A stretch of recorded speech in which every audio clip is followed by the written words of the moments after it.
Welcome back to redheart.com as well as the Crochet Crowd. I'm your host Mikey, and in today's tutorial we're going to explore this fabulous Christmas tree, and this is called the Ruffle Fir Trees.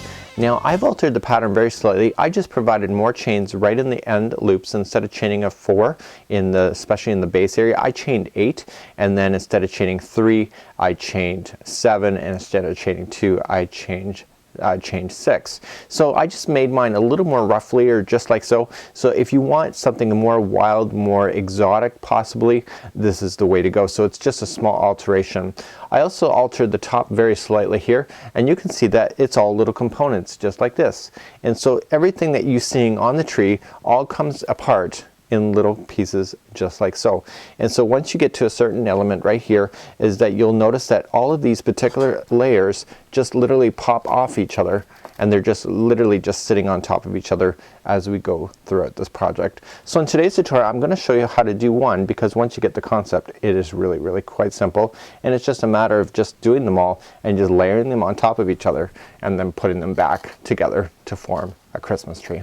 So how you work the instructions is that you just simply follow along. So you'll notice that round 1 says work C, which is the color. It says the same as the band 1 of the medium tree. So yeah, all you have to just go look is for the band 1 of the medium tree and just follow the instructions. Do that and then come back to the instructions again, and then just say bands 2 and 3, here's the instructions, they're both the same. And then bands 4 and 5, they're both the same. And then what you have is band 6, and then bands 7 and 8 is the same as bands 5 and 6 on the medium tree. So you're back at the medium again and look for 5 and 6, and you have that. These are really quite simple, because what's happening here is that certain elements of the tree are the exact same size no matter what size of tree that you're working on. So that's why you're jumping around in instructions just like so. So without further ado, let me show you how to do one of these. And what I've also done too, I should mention, is that the top of the tree topper should be like a flat shape, and what I just did is that I just went in the side posts and I just chained 3 and then went into the side post so that the top was nice and roughly, so that you wouldn't have a flat edge. And that, again, that's a personal touch that I did for myself. So I'm just going to grab my Red Heart Super Saver. I used Red Heart with Love for my original. It was a hot pink, and here's how you're going to work the whole thing. So I'm going to show you band number 16 of the large Christmas tree. So once you understand that how this pattern works, you can just simply follow the instructions very easily to make it work for you. So let's create a slip knot, and it says to chain 14. So let's do that. So 1, 2, 3, 4, 5, 6, 7, 8, 9, 10, 11, 12, 13, and 14. And simply we just have to form a ring. So we're just going to come to the very beginning again and just insert the hook and pull through.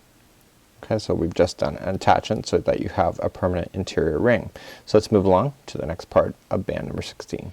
To begin the round 1, what we just need to do is just chain 1 as what it says. Put the straggler down on top of the line so that you don't have to sew that in afterward, and just simply single crochet yourself into every stitch going all the way around. So we're not adding anything at this point, we're just simply just thickening up the beginning chain. And once you get enough of those like the stragglers in once the stragglers in quite a way, then what you can just do is let it fall down, and you can trim it out afterwards. So if you can bury it now, you're just saving yourself being able to hide it later. And you know, we always like to save work at the end. So we're just simply just doing single crochet all the way around, and when we come back I'll show you what to do next. Okay, I'm coming all the way around and I'm going into my very last one, and before I attach it to finish off my round, it says to join, I want to make sure that this whole chain is not twisted. So when I follow it around, I want to make sure that the top here is all the way around on the top. So then I'm just going to join it to the beginning with the slip stitch. Okay, so there should not be any twist within this right now.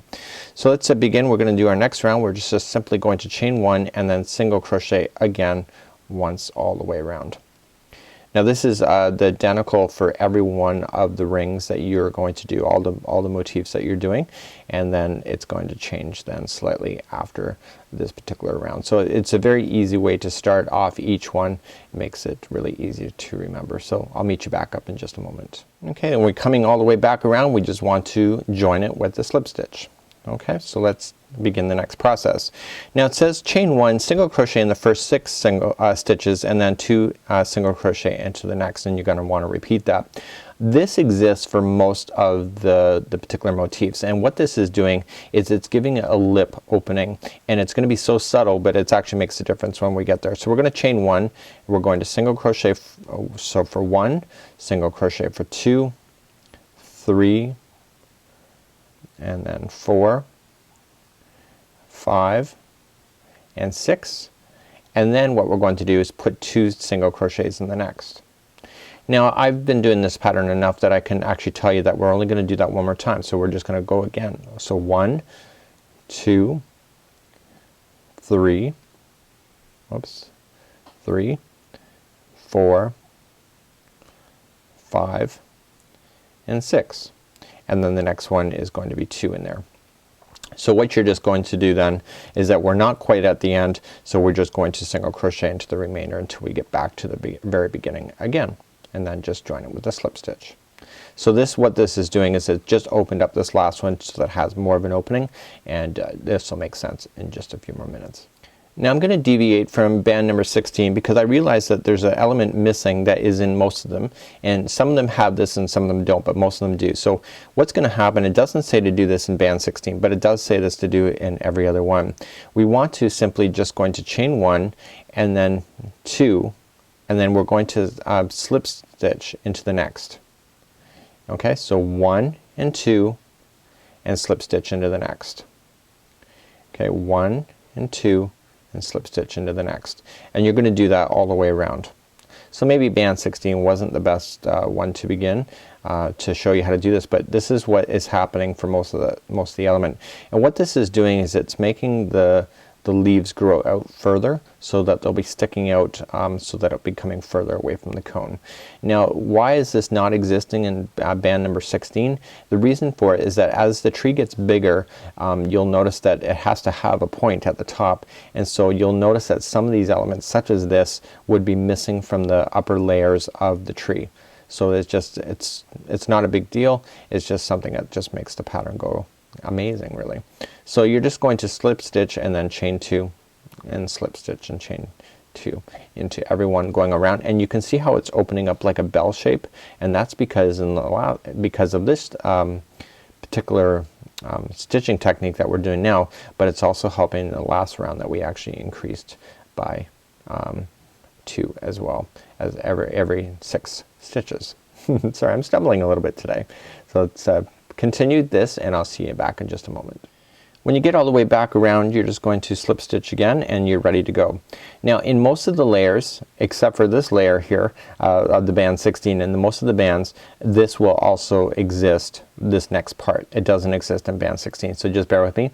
And all we're just going to do is that we're going to repeat exactly what we just did, but in this next layer section. So we're just going to slip stitch to the first one and then chain 2 and then slip stitch into the next chain 2 gapping space. Most of the motifs have this. So in actual fact what you're seeing here is that there's 2 layers of this slip stitching and chaining 2 in most of the motifs, especially in the large one that I did. And what this is going to do is going to open it up even further, and you can see it's actually flattening itself out, and that's exactly what you need for the tree. So when this is going down on the cone, you can see that this will be the top of the cone up here, and it will just kind of sit down on top of it. So continue to slip stitch and chain 2 all the way around, and when we come back I'll show you the final revolution that exists on all of them as well. Okay, once you get all the way back around, just slip stitch into the beginning, and we're ready to go for the next. So let's begin, and I'm going to show you the technique that I used. I'm going to also tell you the pattern as well. So you'll notice that in the instructions here it will say that it's single, in the band 16 it says single crochet, chain 3 single crochet, and you'll notice that in the original that the tree is more refined. Mine is a little more hairy carry really. It's kind of neat. So what I want to do is that I want to chain up 1 first, and then I'm going to single crochet into the same gap space. So then if you follow the instructions in band 16, you're going to chain 3, 1, 2, and 3, and just single crochet back into the same space. And now you're creating the outside leaves. So we're going to come to the next space, single crochet, and then 1, 2, and 3. okay, and then coming back in. So this is where I altered the pattern, because you can see it's gonna be a lot more refined than mine is. So what I want to do is that I single crocheted, and especially on the bottom layers, whenever it said to chain 4, I chained 8, so I doubled it. So 1 2 3 4 5 6 7 and 8, okay, and I came back in. See the difference is, so you got a really refined here, but then I made it really kind of hairy-carry. And then when I had to chain 3, it said to chain 3, I chained 7, and when it said to chain 2, I chained actually 6. So it's just a matter of just finding your rhythm. How hairy-carry do you really want it? That's really up to your personal creativity. I think this tree has a lot of opportunity for you being able to really express your creativity and explore it. And then of course once you're done, you can also decorate it with either beads or kind of ribbons or even other kinds of yarns that you wish, and really it just becomes a lot of fun. So this is how you would simply do a component, and this is kind of a mismatch of all the different bands, but the instructions are simply very easy to follow. So if you're just looking at it here, it says to round 1, so you have chain 28, join like I showed you with the ring, chain 1, single crochet all the way around, round 2, chain 1, single crochet all the way around, and then chain 3. Okay, so we're gonna grow it by a bit, so we're gonna chain 1, single crochet into the first 6, and then 2 single crochets into the next. Okay, we've done that before, and so that exists in that round. And then this one is round 4, and we're going to do chain 2, slip stitch into the next and repeat. So it's chain 2, slip stitch, chain 2, slip stitch, and then basically round 5 is the same thing, slip stitch into the next, chain 2, slip stitch, chain 2, slip stitch, just like you've already seen.